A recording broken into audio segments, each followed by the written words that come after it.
Sanoj, good morning. Good morning.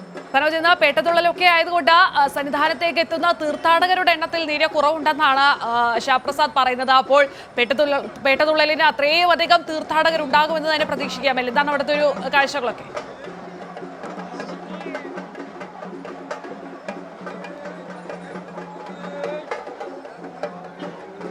കീർത്തി, ഞാനിപ്പോൾ ഉള്ളത് എരുമേലിയിലാണ്. എരുമേലിയിൽ ഇന്ന് മകരവിളക്കിന് മുന്നോടിയായിട്ടുള്ള പേട്ടതുള്ളൽ നടക്കുന്ന ദിവസമാണ്.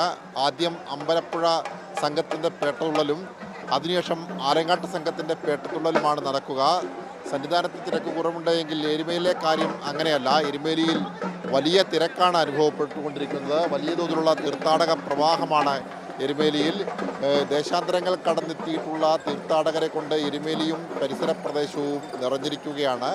ഇപ്പോൾ നിരവധി തീർത്ഥാടകർ പേട്ടതുള്ളി വലിയമ്പലത്തിലേക്ക്, കൊച്ചമ്പലത്തിൽ നിന്നും ഇറങ്ങി ബാബരി പള്ളിയെ വലം വെച്ച് വലിയമ്പലത്തിലേക്ക് നീങ്ങിക്കൊണ്ടിരിക്കുകയാണ്. രാവിലെ 11 മണിയോടുകൂടിയാണ് അമ്പലപ്പുഴ സംഘത്തിൻ്റെ പേട്ടതുള്ളൽ ആരംഭിക്കുക. ആകാശത്ത് വട്ടമിട്ട് പറക്കുന്ന കൃഷ്ണപ്പരുന്തിനെ കണ്ടതിന് ശേഷമാണ് പേട്ടതുള്ളുക എന്നതാണ് അമ്പലപ്പുഴ പേട്ട സംഘത്തിൻ്റെ സങ്കല്പം. ആദ്യം കൊച്ചമ്പലത്തിൽ നിന്നും, എരുമേലി കൊച്ചമ്പലത്തിൽ നിന്നും പേട്ടതുള്ളി ഇറങ്ങുന്ന അമ്പലപ്പുഴ സംഘം ബാബരി പള്ളിയിലേക്ക് പ്രവേശിക്കും. ബാബരി പള്ളിയിൽ പള്ളി ഭാരവാഹികൾ അമ്പലപ്പുഴ പേട്ട സംഘത്തെ പുഷ്പഹാരം കൊണ്ടാണ് സ്വീകരിക്കുക. ഒപ്പം തന്നെ അവരെ പള്ളിയിലേക്ക് സ്വീകരിച്ച് ആനയിക്കും. പിന്നീട് പള്ളിക്ക് വലം വെച്ച് അമ്പലപ്പുഴ പേട്ട സംഘം വലിയമ്പലത്തെ ലക്ഷ്യമാക്കി നീങ്ങും. അപ്പോൾ പള്ളിയിൽ നിന്നും വലിയമ്പലം വരെ ബാബരുടെ പ്രതിനിധിയായി ഒരാൾ ഈ അമ്പലപ്പുഴ പേട്ട സംഘത്തിനൊപ്പം പേട്ടതുള്ളൽ നീങ്ങും. അതിനുശേഷം ഈ അമ്പലപ്പുഴ പേട്ട സംഘത്തിൻ്റെ പേട്ടതുള്ളൽ അവസാനിച്ചതിനു ശേഷം ഉച്ച കഴിഞ്ഞാണ് ആലങ്ങാട്ട് സംഘത്തിൻ്റെ പേട്ടതുള്ളൽ നടക്കുക.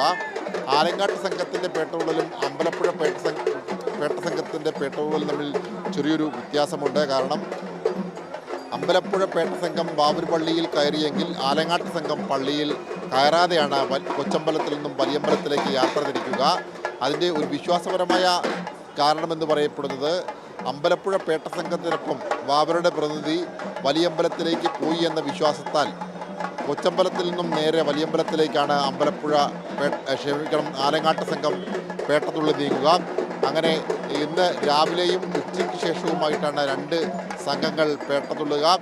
അതിനുശേഷം നിരവധി, അതായത് ആന്ധ്രയിൽ നിന്നും തെലങ്കാനയിൽ നിന്നും തമിഴ്നാട്ടിൽ നിന്നും കർണാടകത്തിൽ നിന്നുമൊക്കെ വരുന്ന നിരവധി തീർത്ഥാടകർ ഈ പേട്ടതുള്ളുന്നുണ്ട്. അവരുടെ പേട്ടതുള്ളലിനേക്കാൾ ഇന്ന് വലിയ പ്രാധാന്യമുള്ളത് അമ്പലപ്പുഴ ആലങ്ങാട്ട് സംഘത്തിൻ്റെ പേട്ടതുള്ളലാണ്.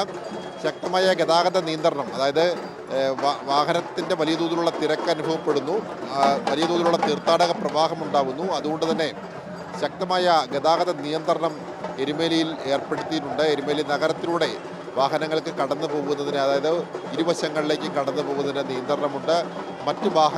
മറ്റ് ബൈ റോഡുകൾ വഴിയാണ് ഇപ്പോൾ വാഹനങ്ങൾ കടത്തിവിടുന്നത്. മകരവിളക്ക് മഹോത്സവത്തിന് മുന്നോടിയായി എരുമേലി തീർത്ഥാടകരെ കൊണ്ട് നിറഞ്ഞു കവിഞ്ഞിരിക്കുകയാണ്. ഇന്നും നാളെയുമൊക്കെയായി വലിയ തോതിലുള്ള തിരക്ക് എരുമേലിയിൽ അനുഭവപ്പെടും. ആ ദൃശ്യങ്ങളാണ് ഇപ്പോൾ നമുക്ക് ഇവിടെ നൽകാൻ കഴിയുന്നത്. എന്തായാലും അമ്പലപ്പുഴ ആലങ്ങാട്ട് സംഘത്തിൻ്റെ പേട്ടതുള്ളലിനായി എരുമേലിയും പരിസര പ്രദേശവും ഒരുങ്ങിയിരിക്കുകയാണ്. കീർത്തി, ശരി, എരുമേലിയിൽ നിന്നുള്ള കാഴ്ചകളാണ് കണ്ടത്. സനോജാണ് കൂടുതൽ വിശദാംശങ്ങൾ നൽകിയത്.